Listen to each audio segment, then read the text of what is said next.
நமக்கு பிடிச்ச ஒருத்தவங்களுக்கு பர்த்டேன்னு ஒன்று வந்துட்டா போதும். அப்போ நம்ம மைண்ட் படுற டென்ஷன் இருக்கே, அவங்களுக்கு என்ன கிஃப்ட் கொடுக்கலாம், எவ்வளோ ரேஞ்சுக்கு கிஃப்ட் கொடுக்கலாம், எவ்வளோ எக்ஸ்பென்சிவான கிஃப்ட் அவங்க எதிர்பார்ப்பாங்க, அவங்க கிட்ட இல்லாத திங்ஸ் என்ன, அதை நம்ம எப்படி நம்ம தெரிஞ்சு நம்ம கிஃப்ட் பண்ணணும் அப்படின்ட்டு எவ்வளவோ தாட்ஸ் நம்ம மைண்டில் ஓடும்.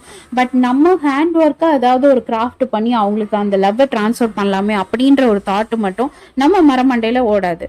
ஏன்னா இந்த ஹரிபரியான ஒரு சோஷியல் லைஃப்ல எங்கடா இதுக்கெல்லாம் எங்க டைம் இருக்க போது, இருக்கவே இருக்கு shopping app, surprise planners and event. அவங்க கிட்ட நம்ம மணி இன்வெஸ்ட் பண்ணிட்டா போதும், அவங்க கஸ்டமைஸ் பண்ணி நமக்கு பிடிச்சவங்களுக்கு ஏற்ற மாதிரி கிஃப்ட் பண்ணி கொடுத்துருவாங்க அப்படின்னு நினைச்சிடுறோம்.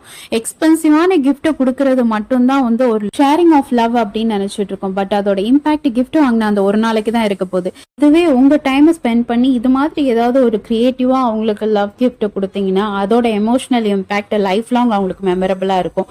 இந்த ஷார்ட்ஸோட டீடைல் வீடியோ கீழே டேக் பண்ணிக்க. and don't forget to subscribe.